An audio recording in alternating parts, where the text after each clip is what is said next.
La petite sirène.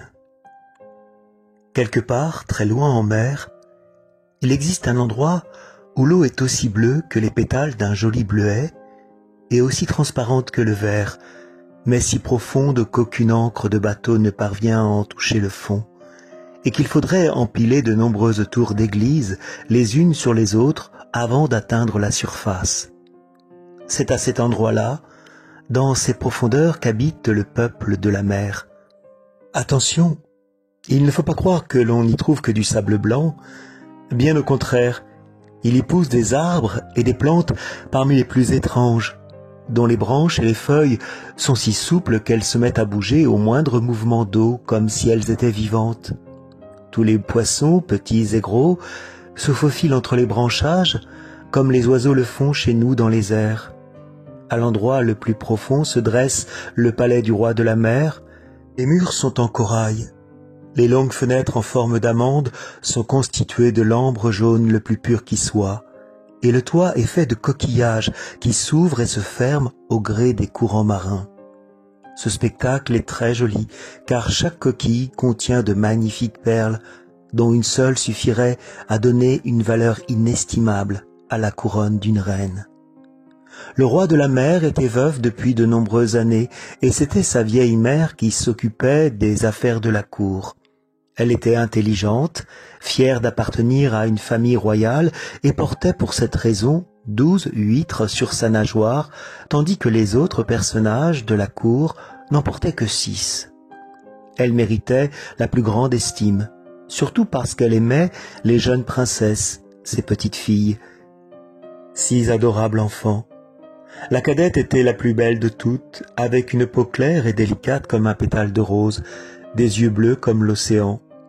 Comme tout habitant de la mer, la petite sirène n'avait pas de pieds mais une queue de poisson à la place des jambes. Toute la journée, les enfants pouvaient jouer dans le palais, dans les grandes pièces où les fleurs poussaient sur les murs. On ouvrait les hautes fenêtres d'ambre afin de laisser entrer les poissons, tout comme les hirondelles entrent dans nos maisons. Et ils nageaient vers les princesses, mangeaient dans leurs mains et se laissaient caresser. Autour du palais se trouvait un grand parc aux arbres rouges vifs et bleu foncé, aux fruits brillants comme l'or et aux fleurs qui ondulaient telles les flammes dans une cheminée. Le sable fin avait la clarté bleuâtre du soufre. Là-bas, une lueur bleue inondait les lieux si bien qu'on se serait cru tout en haut dans les airs, avec le ciel partout autour, et non au fond de la mer. Lorsque le vent ne venait pas troubler la surface de l'eau, on apercevait le soleil semblable à une fleur pourpre, d'où provenait toute la lumière. Dans le parc, chacune des petites princesses avait son lopin de sable où elle pouvait planter ce qui lui plaisait. L'un était en forme de baleine, l'autre ressemblait à une sirène, tandis que la plus jeune sœur avait dessiné un jardinet rond comme le soleil, où elle n'avait planté que des fleurs rouges, rappelant l'éclat de cet astre. C'était une enfant étrange, calme et pensive. En guise de décoration, ses sœurs avaient utilisé des objets insolites trouvés à bord d'épaves de bateaux, tandis qu'elle, en dehors de ces fleurs semblables au soleil, n'avait rien voulu d'autre qu'une jolie statue de marbre, représentant un charmant garçon, sculpté dans la pierre blanche et pure, et qui était venu s'échouer au fond de la mer. Tout près, elle avait planté un saule pleureur de couleur rose, qui avait poussé incroyablement vite et laissait retomber ses jeunes branches sur la statue, vers le sable bleu, où les ombres violettes bougeaient au même rythme que les feuilles. On aurait dit que les branches et les racines jouaient à s'embrasser.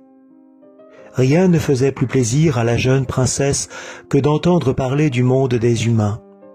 La vieille grand-mère s'était vue obligée de lui raconter tout ce qu'elle savait sur les villes et les bateaux, les humains et les animaux. La jeune enfant trouvait particulièrement agréable que là-haut sur la terre, les fleurs aient un parfum, car elles ne dégageaient aucune odeur au fond de l'eau, que les forêts soient vertes et que les poissons volant parmi les branches soient capables d'offrir les plus jolis chants. En réalité, la grand-mère parlait des oiseaux, mais ses petites filles, n'en ayant jamais vu, elles n'auraient pu comprendre autrement.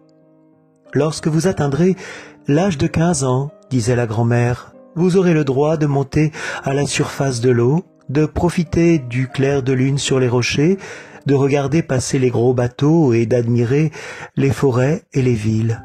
L'année suivante, la plus grande des filles fêtait justement ses 15 ans. Elles avaient tout un an d'écart. La petite dernière devait donc attendre encore 5 ans avant d'oser quitter les profondeurs marines pour voir à quoi ressemblait notre monde.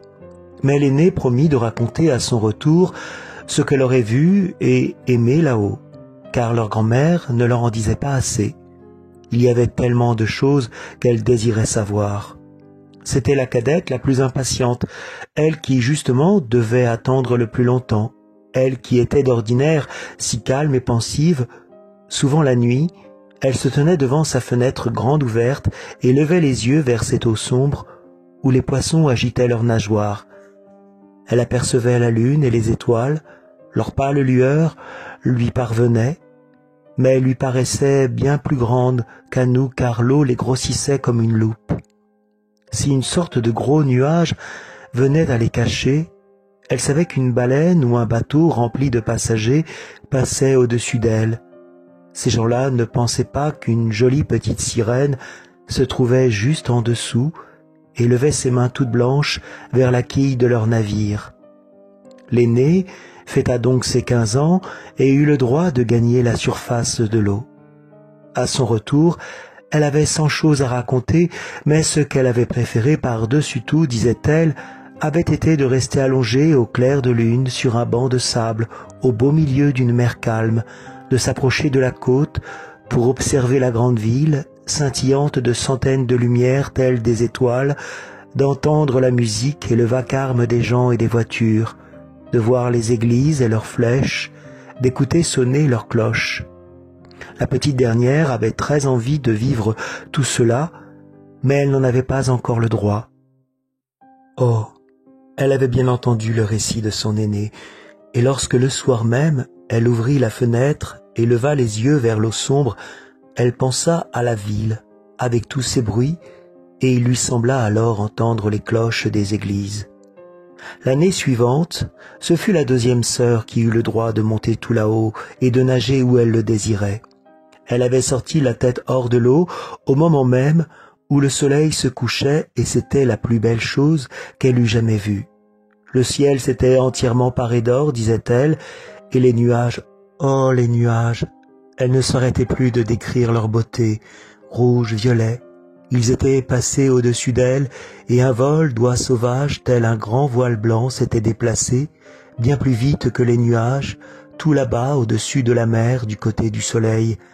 Elle s'était mise à nager dans leur direction, mais le soleil s'était enfoncé dans l'eau, emportant avec lui la lueur rosée dont il avait paré la mer et les nuages.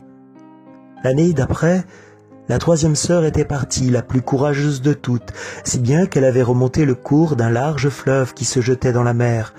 Elle avait vu des collines vertes et des vignes, des châteaux et leurs domaines qui surgissaient de forêts magnifiques. Elle s'était rendue dans des lieux où les oiseaux chantaient et où le soleil brillait si fort qu'elle avait dû à plusieurs reprises plonger dans l'eau pour se rafraîchir le visage. Dans une anse du fleuve, elle avait rencontré un groupe de petits humains qui couraient tout nus et se battaient dans l'eau. Elle avait voulu jouer avec eux, mais ils étaient partis en courant effrayés. Puis, un petit animal noir, qui était en vérité un chien, mais elle n'en avait jamais vu auparavant, s'était approché. Il avait aboyé si fort qu'elle avait pris peur et s'était enfuie vers la mer.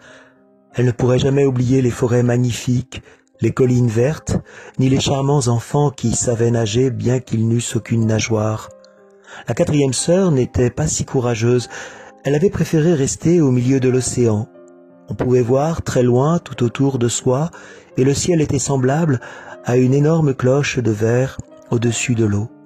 Elle avait vu des bateaux qui, dans le lointain, faisaient penser à des goélands. Elle avait observé avec amusement les dauphins effectuer leurs pirouettes et les baleines faire jaillir l'eau de leurs naseaux comme des centaines de fontaines autour d'elle. Ce fut alors le tour de la cinquième sœur. Son anniversaire était en plein hiver, si bien qu'elle vit ce que les autres n'avaient pu voir lors de leur première sortie. La mer avait revêtu son bel habit vert et d'énormes icebergs s'y promenaient. Chacun ressemblait à une perle, disait-elle, mais dépassait en hauteur tous les clochers d'église que les humains avaient pu construire. Ces gigantesques blocs de glace avaient pris des formes étonnantes et brillaient aussi fort que des diamants. Elle s'était assise sur l'un des plus gros, tandis que les marins effrayés faisaient de leur mieux pour contourner cette montagne où elle restait sans bouger, cheveux au vent. Ce soir-là, le ciel s'était couvert de nuages, le tonnerre s'était mis à gronder et les éclairs s'abattaient sur la mer Noire qui soulevait les blocs de glace très haut sous la lumière rougeoyante des éclairs. Tous les navires avaient affalé leurs voiles, les hommes étaient saisis par la peur tandis qu'elle, la jeune sirène, était restée tranquillement installée sur son iceberg flottant, à regarder la foudre jeter ses zigzags bleus dans la mer étincelante. Chaque fois que l'une des sœurs était montée à la surface de l'eau pour la première fois, elle avait été ravie de découvrir tant de beauté, mais maintenant qu'elles étaient grandes et avaient le droit de monter quand il leur plaisait, elle n'était plus si intéressée et préférait rester chez elle. Tout juste un mois après leur anniversaire, chacune avait déclaré que leur monde sous-marin était de loin le plus joli et que l'on se sentait très bien chez soi. Le soir, les 5 sœurs remontaient souvent à la surface, bras dessus, bras dessous. Leur voix était magnifique, bien plus agréable que n'importe quelle voix humaine. Et lorsqu'un orage éclatait et qu'un navire était au bord du naufrage, elles nageaient devant celui-ci et chantaient la beauté des fonds marins, suppliant les matelots de ne pas avoir peur d'y descendre. Mais ceux-ci ne comprenaient pas les paroles des sirènes, pensant que ces étranges mélodies provenaient de l'orage et ils n'avaient pas non plus le plaisir d'admirer le royaume du peuple de la mer, car lorsqu'un bateau coulait, les passagers se noyaient et étaient déjà morts à leur arrivée au palais du roi. Ainsi, lorsque les 5 sœurs remontaient ensemble, tout là-haut, la petite dernière les suivait du regard et restait seule en bas. Elle semblait chaque fois sur le point de pleurer, mais les sirènes n'ont pas de larmes, et elle en souffrait encore plus. « Si j'avais 15 ans, se disait-elle, je sais que je vais aimer ce monde, et les gens qui l'habitent et y construisent des villes. » Un beau jour, elle finit par avoir 15 ans. « C'est maintenant ton tour d'être libre, » dit la vieille reine-mère. « Viens, nous allons te faire aussi jolie que tes sœurs. » Elle lui posa une couronne de lys blanc sur la tête, dont chaque pétale était en réalité une moitié de perle. Puis laissa 8 énormes huîtres s'accrocher à sa nageoire pour montrer qu'elle appartenait à la famille royale. « Cela fait mal, » protesta la petite sirène. « Oui, il faut savoir souffrir pour le prestige, » répondit la grand-mère.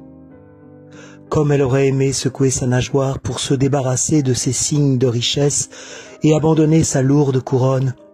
Les fleurs rouges de son jardin lui allaient bien mieux, mais elle n'osa pas défaire le travail de sa grand-mère. « Au revoir, dit-elle, et elle s'éleva aussi légère et pure qu'une bulle d'air.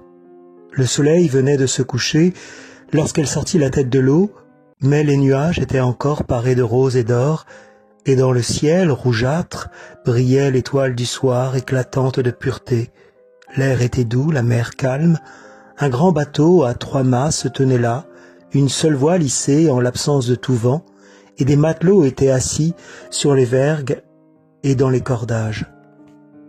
On entendait jouer de la musique, chanter à tue-tête, et comme la nuit jetait son voile, on alluma 100 lanternes de toutes les couleurs qui dansaient dans la nuit telles des centaines de drapeaux. La petite sirène nagea jusqu'au hublot de la cabine et chaque fois qu'une vague la soulevait, elle parvenait à voir à travers les vitres, bien plus claires que les fenêtres d'ambre de son palais. Elle y apercevait d'élégants personnages, mais le plus beau, à n'en pas douter, était le jeune prince aux grands yeux noirs qui ne devait pas avoir plus de 16 ans. C'était son anniversaire et on avait organisé les festivités en son honneur. Les invités dansaient sur le pont. Lorsque le jeune prince sortit de la cabine, une centaine de fusées s'échappèrent dans le ciel, éclairant les lieux comme en plein jour et effrayant la petite sirène qui plongea à toute vitesse pour reparaître aussitôt et regarder les étoiles tomber des cieux. Elle n'avait jamais vu de feux d'artifice auparavant. De gros soleils tournoyaient sur eux-mêmes, de splendides poissons de feu s'agitaient fiévreusement dans l'air bleuâtre et se reflétaient sur l'eau calme et limpide. À bord du navire, tout était si lumineux qu'on distinguait chaque cordage, chaque personne. Oh, comme le jeune prince était beau quand il déambulait, serrant la main des passagers, en souriant et en riant, tandis que la musique résonnait dans la nuit.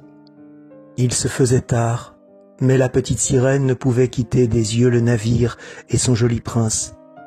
On éteignit les lanternes de toutes les couleurs, on ne lança plus de fusées et on ne tira plus les canons. Au fond de l'eau, la petite sirène sentait les courants se lever, mais elle restait là, à se laisser porter par les vagues pour apercevoir l'intérieur de la cabine.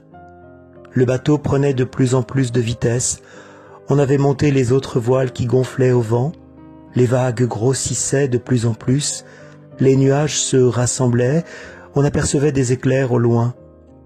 Le temps devenait très menaçant et les matelots rentrèrent les voiles.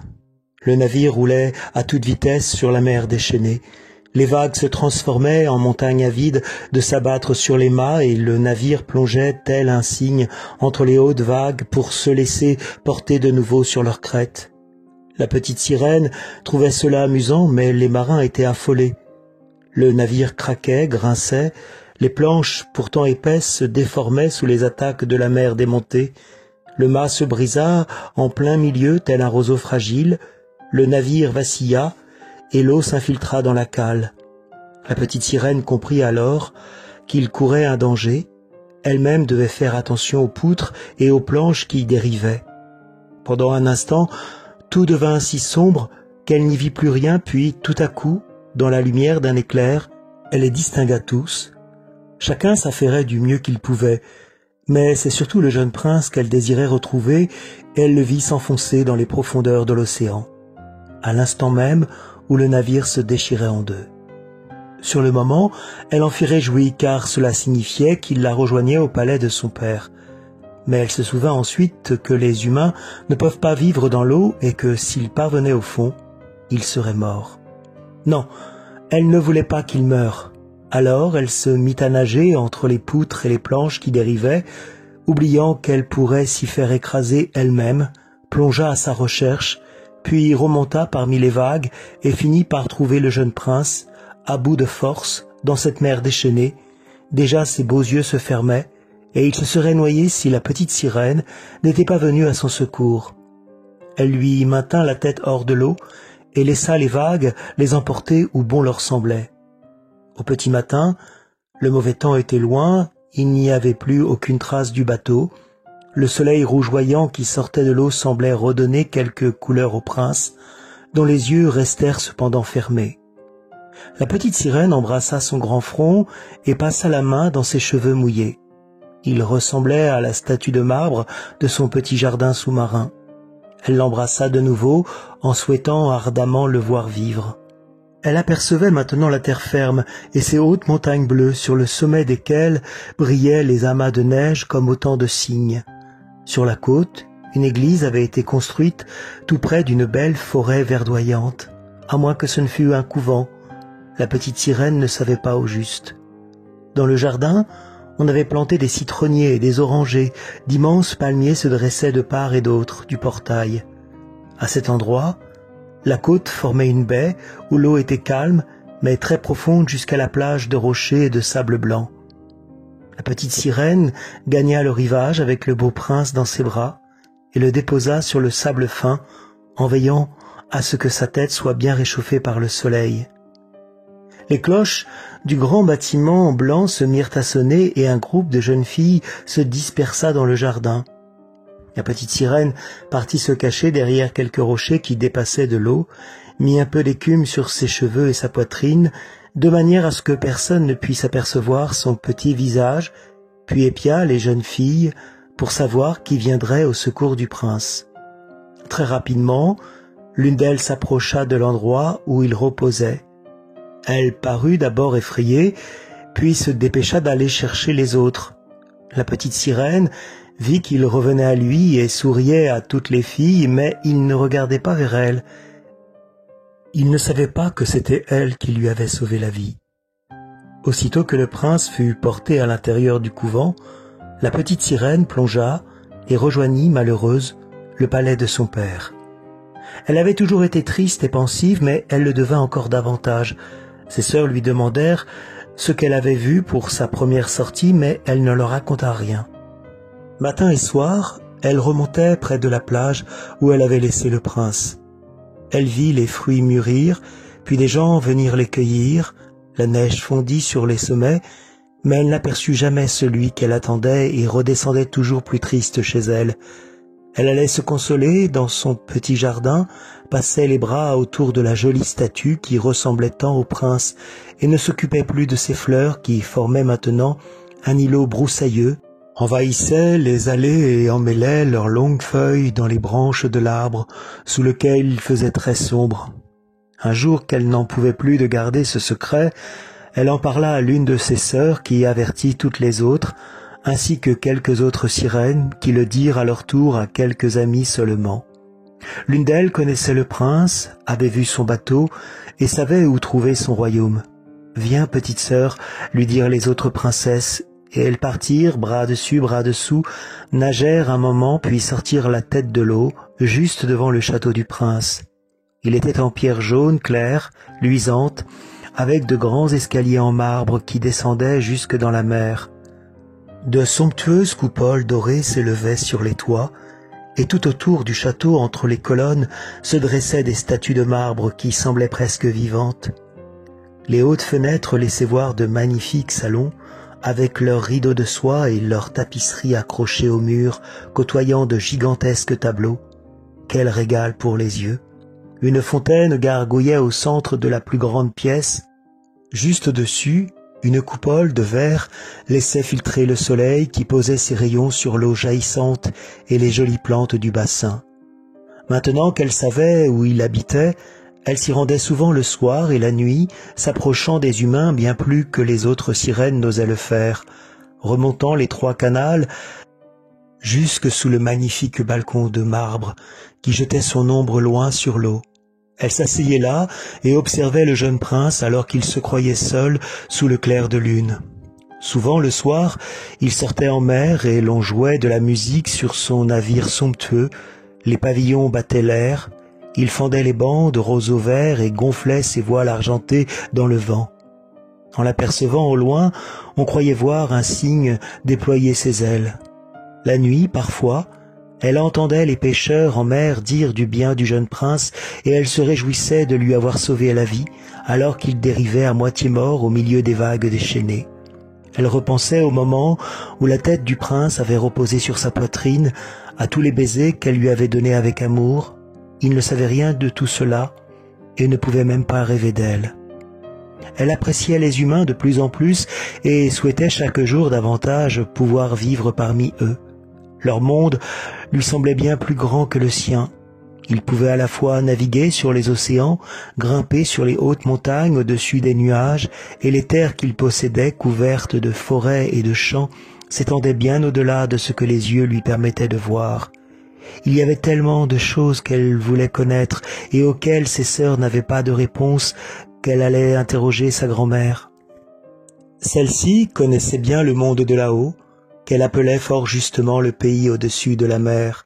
« Quand les humains ne se noient pas, demanda la petite sirène, est-ce qu'ils vivent éternellement, ou bien meurent-ils comme nous ?»« Ils finissent par mourir un jour, bien sûr, répondit la grand-mère, et leur vie est même bien plus courte que la nôtre. Nous pouvons vivre jusqu'à 300 ans, mais lorsque nous mourrons, nous nous transformons en simple écume de mer et n'avons même pas droit à une tombe ici-bas, auprès des êtres qui nous sont chers. Nous n'avons pas d'âme immortelle et nous ne pouvons pas renaître. Nous sommes semblables au jeune roseau qui, une fois coupé, ne peut reverdir. Les humains, quant à eux, ont une âme qui continue à vivre après que leur corps est retourné à la terre. Cette âme monte rejoindre les étoiles étincelantes. C'est un peu comme nous, lorsque nous remontons à la surface pour admirer le monde des humains. Eh bien eux, ils atteignent des endroits merveilleux que nous ne verrons jamais. Pourquoi n'avons-nous pas d'âme immortelle? demanda la petite sirène fort attristée. « Je donnerais 100 ans de ma vie pour une seule journée avec les humains et avoir ensuite le droit de monter dans les étoiles. »« N'y pense même pas, » rétorqua la grand-mère. « Nous sommes bien plus heureux ici que les humains là-haut. »« Alors, un jour, je vais mourir et me transformer en écume, et je n'entendrai plus la musique des vagues, je ne verrai plus les jolies fleurs, ni le soleil rougeoyant. Je ne peux donc rien faire pour avoir une âme immortelle ? Non, c'est impossible.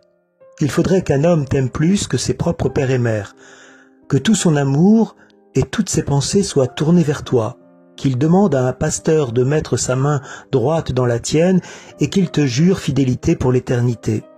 À ce moment-là, son âme entrerait dans ton corps et tu aurais droit au bonheur des humains. Il te donnerait une âme tout en conservant la sienne. Mais cela est impossible. Ta nageoire qui te procure tant de liberté dans notre monde leur paraîtrait affreuse, car ils n'y connaissent rien. Là-haut, il leur faut 2 béquilles qu'ils appellent des jambes pour être jolies. La petite sirène poussa un long soupir et regarda sa nageoire d'un air triste. « Soyons gais, dit la grand-mère, nous disposons de 300 années pour faire des pirouettes dans l'eau. Cela est bien plus amusant que de dormir dans sa tombe. Soyons gais, ma chérie, ce soir, nous donnons un bal à la cour. » Dans le palais du roi de la mer, les fêtes étaient bien plus somptueuses que sur terre.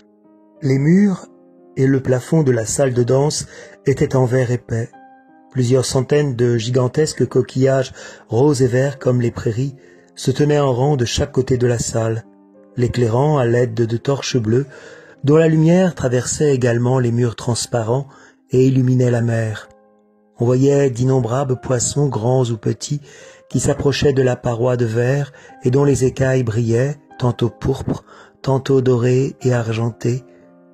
Au milieu de la salle, un courant marin entraînait les sirènes et leurs partenaires de danse sur les mélodies qu'eux-mêmes chantaient. Les humains n'ont pas d'aussi jolie voix que les gens du peuple de la mer, et parmi eux, c'était la petite sirène qui chantait le mieux. Tous les convives se mirent à l'applaudir, et elle sentit la joie réchauffer son cœur, car sa voix était la plus belle à la fois sur terre et dans la mer. Bientôt pourtant, elle se remit à penser au monde de là-haut. Elle ne pouvait oublier le beau prince, ni le chagrin qu'elle éprouvait à l'idée de ne pas posséder une âme immortelle. Alors elle se faufila hors du palais de son père et alla s'asseoir dans son petit jardin, tandis que les autres chantaient et s'amusaient. L'appel d'une corne de brume lui parvint et elle songea. « Il est certainement juste dessus, ce jeune homme que j'aime plus que mes propres parents. Toutes mes pensées sont pour lui et j'aimerais lui confier mon bonheur. Je ferai tout pour le conquérir et obtenir une âme immortelle. Mes sœurs sont en train de danser auprès de mon père, mais moi, je vais rendre visite à la sorcière de la mer, elle dont j'ai si peur, mais qui pourra peut-être m'aider et me donner conseil. » La petite sirène quitta donc son jardin et affronta les tourbillons tumultueux qu'il fallait traverser pour aller chez la sorcière. Elle n'avait jamais pris ce chemin sur lequel ne poussait aucune fleur, aucune algue. Seul le sable gris résistait au courant qui arrachait et faisait tournoyer tout ce qui se passait par là, pour l'emporter dans les profondeurs inconnues de l'océan. La petite sirène devait ainsi avancer au milieu de ces dangereux tourbillons et emprunter un chemin de vase en ébullition que la sorcière appelait son marais tourbeux afin d'atteindre le quartier où elle habitait. Sa maison se cachait au bout du chemin, au centre d'une étrange forêt. Les arbres et les buissons étaient constitués d'une multitude de polypes, des branches en forme de tube au bout desquelles s'agitaient des tentacules, mi-plantes, mi-animaux. On aurait dit des serpents à 100 têtes qui poussaient dans le sable. Les branches se tordaient des racines jusqu'à la pointe, agitant leurs longs bras visqueux et leurs doigts agiles semblables à des vers de terre. Ils s'entortillaient autour de tout ce qu'ils pouvaient attraper et ne le lâchaient plus jamais. Effrayée, la petite sirène s'arrêta devant cette forêt sombre, son cœur battant à toute vitesse, et elle était sur le point de faire demi-tour lorsqu'elle reprit courage en pensant au prince et au bonheur d'avoir une âme. Ayant saisi ses longs cheveux qui flottaient dans l'eau, elle les noua fermement sur sa tête pour empêcher les tentacules de les attraper puis recouvrit sa poitrine de ses deux mains et s'envola très vite dans l'eau entre les affreux polypes qui étendaient leurs bras et leurs doigts agiles vers elle. Dès que l'un d'eux attrapait un objet, des centaines de petits bras s'y accrochaient et formaient une étreinte indestructible. Des humains qui avaient péri en mer et s'étaient enfoncés jusque-là, il ne restait plus que des squelettes blanchâtres qui pointaient leurs os entre les tentacules, à côté de gouvernails, de coffres, de petits animaux terrestres, et plus effrayant encore, d'une jeune sirène morte étranglée par les polypes. Elle arriva dans une vaste clairière poisseuse où s'ébattaient de grandes couleuvres bien grasses, montrant leur vilain ventre jaunâtre. Au centre de la clairière se dressait une maison construite avec les os des cadavres humains, devant laquelle la sorcière de la mer était assise, occupée à nourrir un crapaud de sa propre bouche, comme un oiseau donnerait la becquée à ses petits. Elle parlait aux affreuses couleuvres en les appelant ses petits poussins et les laissait se prélasser sur ses gros seins spongieux. « Je sais ce que tu veux, » s'exclama la sorcière. « Tu es une idiote, mais j'exaucerai tout de même tes vœux, car ils ne t'apporteront que du malheur, pauvre petite princesse. Tu aimerais remplacer ta nageoire par 2 espèces de bâtons pour pouvoir marcher comme les humains, parce que tu voudrais que le prince tombe amoureux de toi, et ainsi tu obtiendrais une âme immortelle. » À cet instant, la sorcière laissa échapper un rire si affreux et si fort que le crapaud et les couleuvres tombèrent en roulant sur le sable. « Tu arrives juste au bon moment, chère princesse. Demain, après le lever du soleil, il aurait été trop tard, et il t'aurait fallu attendre une année entière avant que je puisse t'aider. Je vais te préparer un breuvage. Il faudra que tu nages jusqu'à la côte avant l'aube, que tu t'assoies au bord de l'eau, et que tu avales ma potion. Là, ta nageoire se séparera en 2 et deviendra ce que les humains appellent de jolies jambes.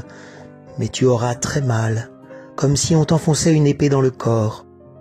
Tous ceux qui te verront diront qu'ils n'ont jamais vu de plus bel enfant. Ta démarche sera aussi légère que si tu étais dans l'eau. Personne ne dansera aussi bien que toi, mais à chacun de tes pas, tu auras l'impression de poser tes pieds sur des couteaux très aiguisés qui te feront saigner. Si tu es prête à supporter ces souffrances, alors je peux t'aider. »« Oui, » répondit la petite sirène d'une voix tremblotante, en pensant très fort au prince et à l'âme immortelle qu'elle aimerait recevoir. « Mais souviens-toi, une fois que tu auras pris forme humaine, tu ne pourras plus jamais redevenir une sirène. Tu ne redescendras plus jamais voir tes sœurs ni ton père, si tu ne conquiers pas le cœur du prince, s'il ne t'aime pas plus que ses propres parents, que toutes ses pensées ne te soient pas destinées et que le pasteur ne met pas sa main dans la tienne pour que vous deveniez mari et femme, alors tu ne recevras pas d'âme immortelle. Au lendemain de son mariage avec une autre, ton cœur se brisera et tu te transformeras en écume de mer. Alors, oui, je le veux, répliqua la petite sirène au visage pâle comme la mort. Mais ce n'est pas tout. Il faut aussi que tu me paies. Et ce que je veux va te coûter beaucoup. Tu possèdes la voix la plus délicieuse du royaume et tu pensais pouvoir t'en servir pour charmer le prince, mais détrompe-toi. Tu vas me la donner. Je veux ce que tu as de plus précieux en échange de mon inestimable boisson, car je suis obligé d'y mettre mon propre sang pour qu'elle devienne aussi tranchante qu'une épée. Mais si vous prenez ma voix, demanda la petite sirène, que me reste-t-il? Ta jolie silhouette, ta démarche légère et ton regard qui parlera pour toi. Après tout cela, tu dois pouvoir conquérir le cœur d'un humain.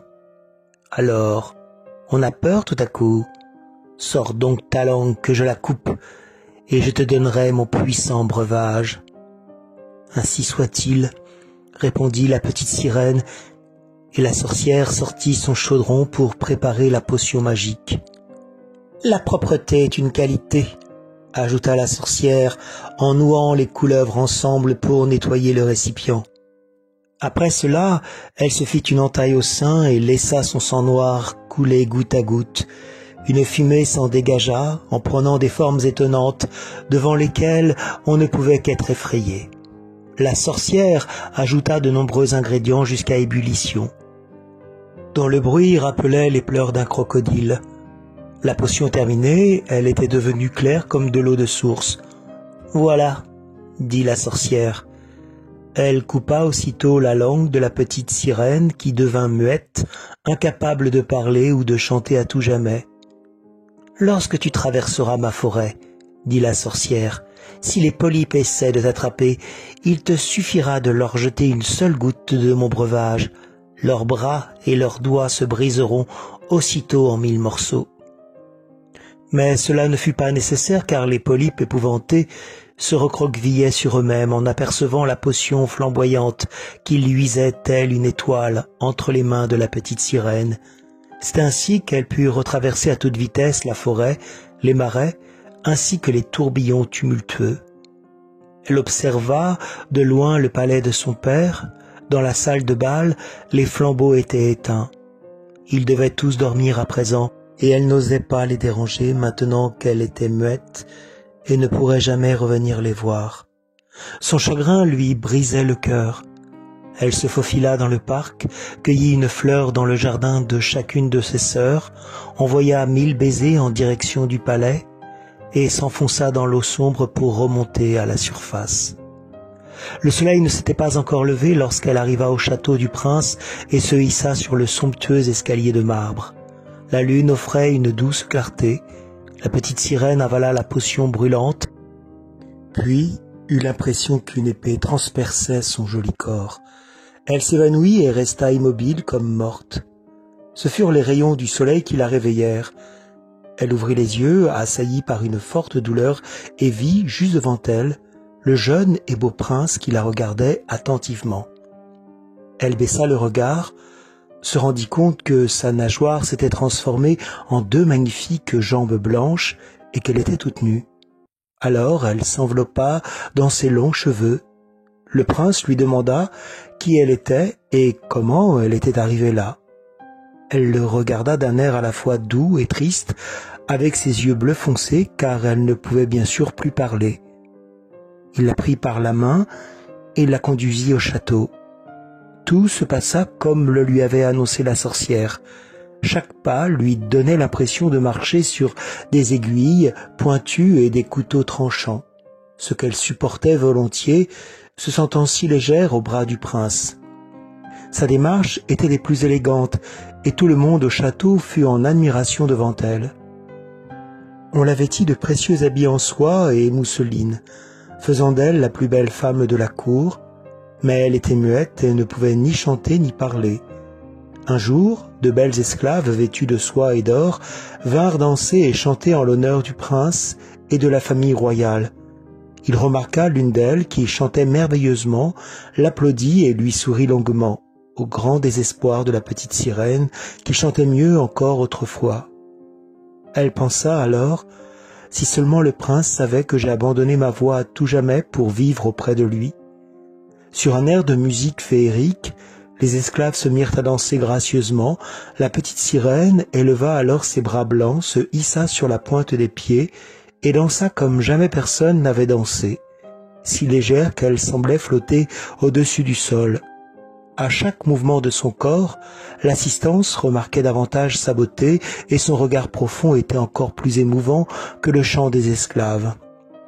Tous la trouvaient charmante, surtout le prince qui l'appelait sa petite protégée. Bien que chaque pas fût un supplice, elle ne s'arrêtait plus de danser. Le prince lui promit de la garder toujours auprès de lui et elle obtint la permission de dormir devant sa porte sur un coussin de velours. Il la laissa coudre un habit d'homme qu'elle portait pour le suivre à cheval. Il chevauchait à travers les forêts parfumées où les jeunes branches leur fouettaient les épaules et où les petits oiseaux chantaient cachés derrière le feuillage frais. Elle grimpait avec lui au sommet des montagnes et le suivait jusqu'à voir les nuages voguer au-dessus d'eux, tel un cortège d'oiseaux s'envolant vers des pays lointains. Tout le monde pouvait voir ses pieds en sang, mais elle s'en moquait éperdument. La nuit, lorsque le château était endormi, elle descendait les grands escaliers de marbre et rafraîchissait ses pieds en feu dans l'eau froide de la mer, ses pensées tournées vers ceux qu'elle avait quittés au fond de l'eau. Un soir, elle aperçut ses sœurs nager côte à côte et les entendit chanter un air triste. Lorsqu'elle leur fit signe, ses sœurs la reconnurent et lui racontèrent le chagrin qui s'était abattu sur le royaume après son départ. Elles revinrent chaque nuit lui rendre visite, même sa vieille grand-mère qui n'était pas remontée depuis de longues années, ainsi que le roi avec sa couronne sur la tête, lui firent signe de loin en tendant les mains vers elle, n'osant pas s'approcher autant que les 5 sœurs. Chaque jour, le prince l'aimait davantage, comme on aime un enfant qui nous est cher, mais il ne songeait nullement à en faire sa reine, et pourtant, il fallait bien qu'elle le devienne si elle voulait obtenir une âme immortelle et non se transformer en écume de mer le jour où lui se marierait. « Ne suis-je pas celle que tu préfères ?» semblait demander le regard de la petite sirène lorsqu'il la prenait dans ses bras et déposait un baiser sur son joli front. « Si tu es la personne qui m'est la plus chère ici, répondait le prince, car tu as bon cœur, tu m'es fidèle et tu ressembles à une jeune fille que j'ai perçue un jour et que je ne retrouverai certainement jamais. Mon navire avait fait naufrage, les vagues m'avaient porté sur une plage près d'un lieu saint où se recueillaient des jeunes filles. C'était la plus jeune qui m'a retrouvé sur le rivage et m'a sauvé la vie. Je ne l'ai vue que 2 fois, elle est la seule femme au monde que je pourrais aimer, et tu lui ressembles au point de remplacer petit à petit le souvenir que mon âme a gardé d'elle. Elle appartient à ce lieu saint, et c'est la Providence qui t'a mise sur mon chemin. Jamais nous ne nous séparerons. Hélas, il ne sait pas que c'est moi qui lui ai sauvé la vie, pensa la petite sirène. C'est moi qui l'ai porté jusqu'à la forêt du couvent, et qui me suis caché afin de m'assurer que quelqu'un viendrait à son secours. J'ai vu cette jeune fille à laquelle il tient plus qu'à moi. La petite sirène, ne pouvant pas verser de larmes, car les sirènes ne pleurent pas, poussa un long soupir. Cette jeune fille appartient au couvent et, selon lui, elle n'en sort jamais. Ils ne se reverront plus, mais moi, je suis là avec lui. Je le vois tous les jours. Je veux prendre soin de lui, l'aimer, lui consacrer ma vie. Un jour, le bruit courut qu'il était temps que le prince se marie avec la ravissante princesse du royaume voisin. On équipa alors un magnifique navire. Le prince allait rendre visite au roi du pays voisin, disait-on, alors qu'en vérité c'était sa fille qu'il allait rencontrer, suivie par toute une escorte. La petite sirène secoua la tête en riant. Elle connaissait mieux que personne les pensées du prince. « Je dois y aller, lui avait-il dit. Je dois rendre visite à la jolie princesse. Ce sont mes parents qui le souhaitent, mais ils ne me forceront pas à la ramener ici à mon bras. Je ne peux pas l'aimer. Elle ne ressemble pas à la jeune fille du couvent comme toi. Si je devais à tout prix me marier, alors ce serait plutôt avec toi, ma petite protégée, qui parle avec les yeux. » Et il embrassa ses douces lèvres rouges, passa la main dans ses longs cheveux et posa la tête sur le cœur de la petite sirène, qui put ainsi rêver au bonheur des humains et à leur âme immortelle. « Tu n'as pas peur de l'eau, dis-moi, mon enfant, lui demanda-t-il une fois à bord du somptueux bateau qui devait le conduire au royaume voisin. Il lui parla des tempêtes et de l'eau calme, d'étranges poissons qui vivent au fond de l'eau, des découvertes faites par le plongeur, et elle lui souriait, elle qui connaissait mieux que quiconque les secrets des fonds marins. La nuit suivante, sous la pleine lune, tandis que tout le monde dormait à bord excepté l'homme de bar, la petite sirène s'accouda au bastingage et plongea son regard dans l'eau claire, si bien qu'elle crut apercevoir le palais de son père et sa grand-mère installés tout en haut, une couronne d'argent sur la tête, tâchant de discerner la quille du navire à travers les courants forts. C'est alors que surgirent ses 5 sœurs, le regard triste, se tordant les mains de désespoir. Elle sourit et leur fit signe. Elle aurait voulu leur faire comprendre que tout allait bien pour elle, qu'elle était heureuse. Mais le mou s'approchait, obligeant les sirènes à plonger. Ainsi, le jeune marin continuerait à croire que les taches blanches qu'il avait aperçues n'étaient que de l'écume de mer. Le lendemain matin, le navire pénétra dans le port du royaume voisin qui s'ouvrait sur une somptueuse cité. Les cloches de toutes les églises se mirent à sonner, on souffla dans les trompettes depuis les plus hautes tours de la ville, tandis que les soldats, munis de leurs baïonnettes étincelantes, laissaient flotter les drapeaux au vent. On se mit à faire la fête tous les jours, les bals et les soirées se succédaient, mais la princesse n'était toujours pas là. Elle séjournait dans un lieu saint très loin de là. où elle apprenait les manières de la cour. Enfin elle arriva. La petite sirène avait hâte de voir la princesse, et elle dut admettre qu'elle était fort charmante. Elle n'avait jamais vu une silhouette d'une telle délicatesse, une peau si fine et claire. Derrière de longs sourcils noirs, de jolis yeux bleus sombres souriaient, exprimant une loyauté sans limite. « C'est donc toi » s'exclama le prince, « c'est toi qui m'as sauvé alors que je gisais à moitié mort sur le rivage ?»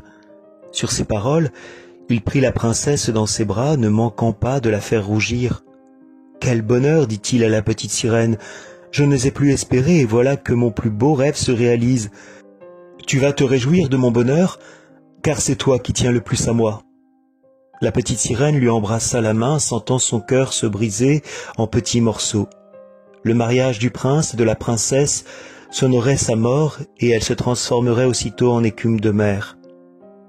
Toutes les cloches sonnaient, les héros chevauchaient dans les rues pour annoncer les fiançailles.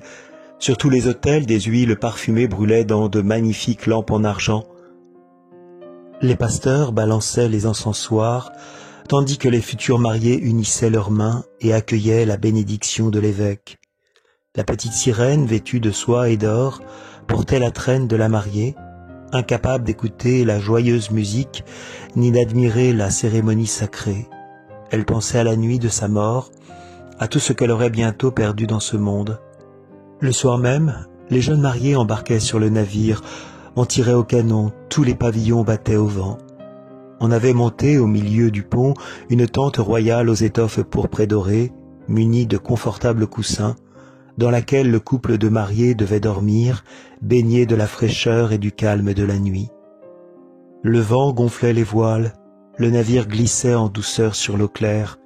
Puis, la nuit tomba, on alluma des lanternes de toutes les couleurs et les invités exécutèrent des danses légères sur le pont.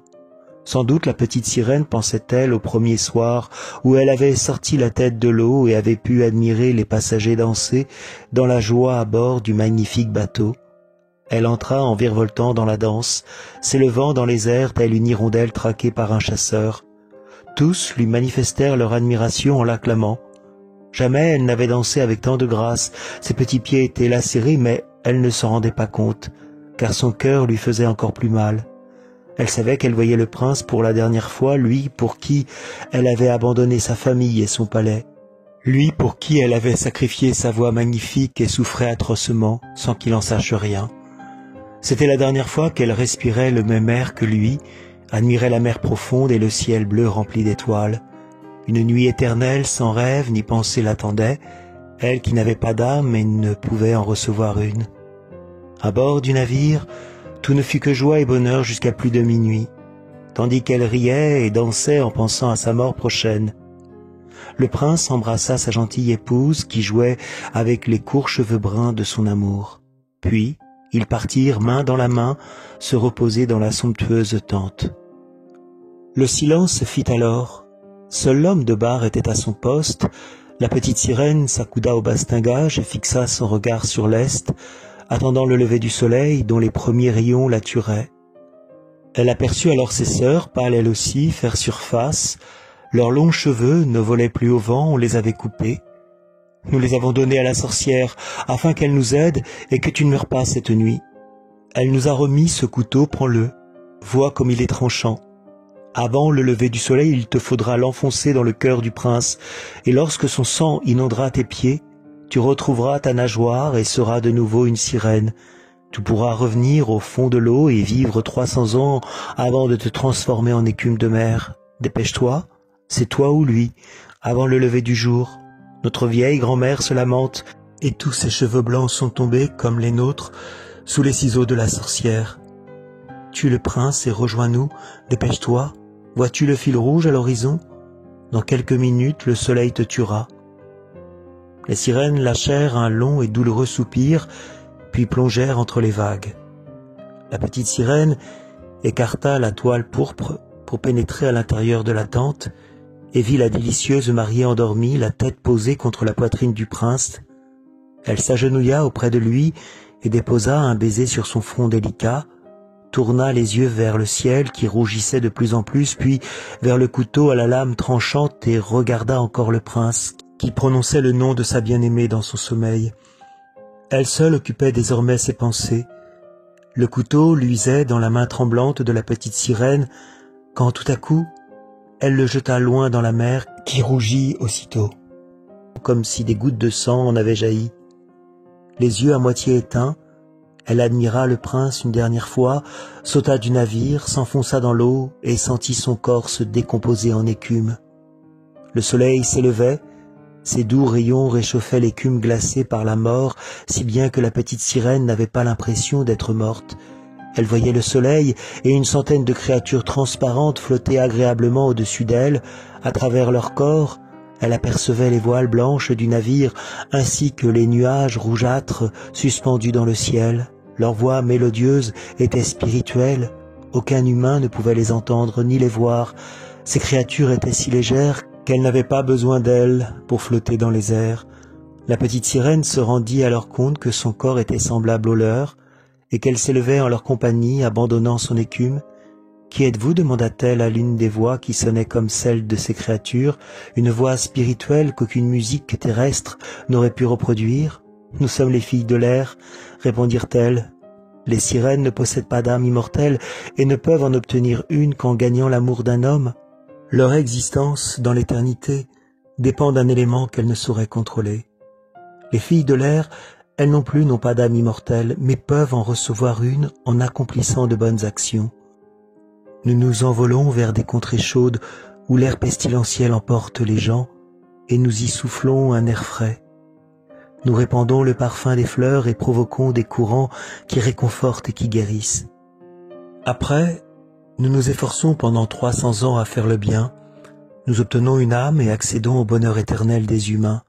Et toi, pauvre petite sirène, de tout ton cœur tu as essayé d'obtenir la même chose. Tu as souffert et tu t'es élevée jusqu'aux âmes de l'air. Tu as donc le droit de te forger une âme immortelle en faisant le bien pendant 300 années. La petite sirène leva alors ses bras transparents vers le soleil de Dieu et sentit pour la première fois les larmes couler sur ses joues. Sur le bateau, on commençait de nouveau à s'agiter. Elle vit le prince et sa jolie princesse en train de la chercher.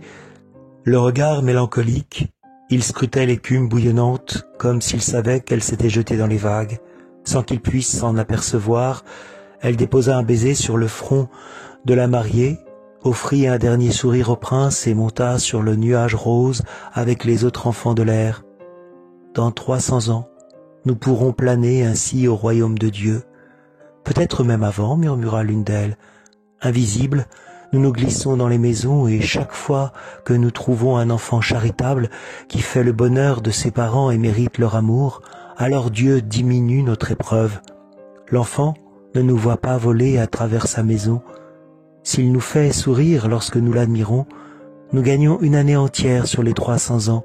Mais si au contraire, nous croisons un enfant méchant et mal élevé, nous devons pleurer notre tristesse, et chaque larme rajoute un jour à notre épreuve. Un conte d'Andersen.